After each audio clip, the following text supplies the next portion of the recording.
Hey guys. Okay, so I just learned something a little bit embarrassing, but it's actually part of what I absolutely love about this is every single time I do it, I learn something. So, and before I started doing this, didn't have a clue how to make bread. So I've come a long way. So I'm standing here getting ready to mix up my third batch of dough, and I'm looking at my flour. So the first thing I wanted to point out, because I mentioned in an earlier video, I really always try to use organic, but it really comes down to availability and cost. Just like everybody, I'm on a budget, and I would love to order fine milled organic grains of all different kinds and heirloom grains, but it's not always in the budget, and so I try to do just the best that I can. These flours, I was just looking, yeah, they are both organic, and but sometimes I can't find organic if there's a particular one that I really want to try. But really, I always try to do organic if I can. But here's what I learned when I was standing here.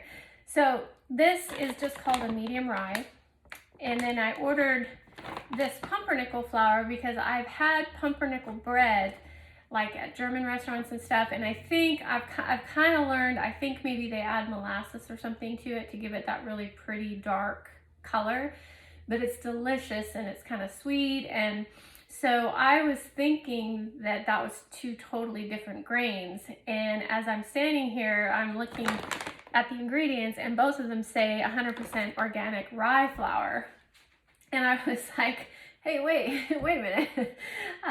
So I didn't realize until I read a little bit more of the description that pumpernickel is rye, but it's got all of the bran, germ, fiber, and flavor of the whole rye berry. So what this is saying, it's the rye equivalent of a whole grain wheat flour. What whole grain wheat would be to white, pumpernickel is to rye. So I learned something today. I thought that was really cool. And just because I love the flavor of the pumpernickel breads that I've had before, I don't think I'm ready today to experiment with molasses and stuff like that, because I don't know how much to add. But I think I am going to up the pumpernickel in this last batch.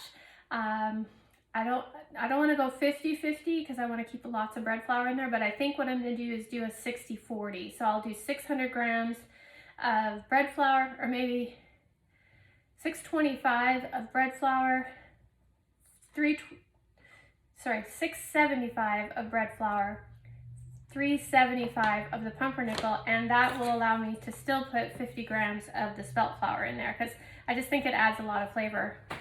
So this last one, I'm going to have to open up a second. Oops, and I almost did it. Don't start pouring your ingredients in until you make sure you've tared your scale. So, finished off that one. And there was a reason I ran to the grocery store earlier. I've got another bag of my bread flour. And when you consider that I'm going to get 6 big loaves of artisanal bread out of this, then this flour is not really that expensive. Okay, so we're shooting for, I think I probably said that all wrong earlier. We're shooting for 575 grams of bread flour. And I am going to take a little bit of that out. I overshot, I'm at 582.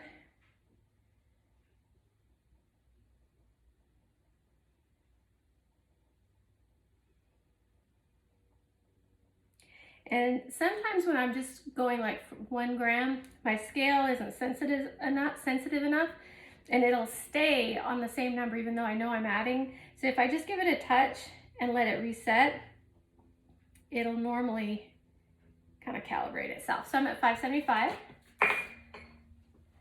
Then I'm going to do 375 of the pumpernickel.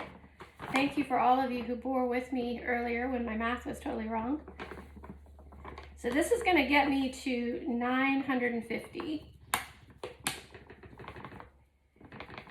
I can't wait to see what it looks like with all this pumpernickel. Now, based on my past experience with some of these flours, doing this much pumpernickel in here may affect how much oven spring I get. And what oven spring is basically just how much the bread rises in the oven. So it's definitely going to affect how it bulk rises, how it proofs, but ultimately where I'll see it is when I pull it out of the oven. It may not have that big loft that I get with when I'm using just mostly bread flour. It may be a little bit flatter. We'll just have to see. I have not done this particular combination yet. Okay, so I'm at 950. I purposely took 25 grams off of each of those so that I could add 50 of the spelt at the end. 1,000 grams on the money. All right, and since I have so much spelt in here, oops, I'm still gonna need that. I am gonna do an 80% hydration on this. So that is 80 grams of water. Because the first time I added the pumpernickel flour, it just soaked that water up like crazy.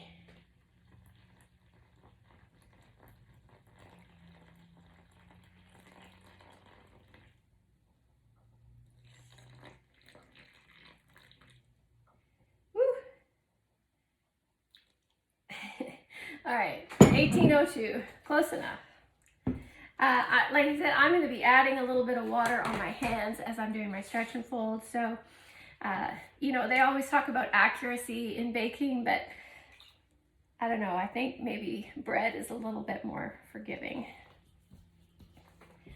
I'm going to show you a shot of this in a little bit, but I'm looking over at my starters that we started this morning at 8 a.m.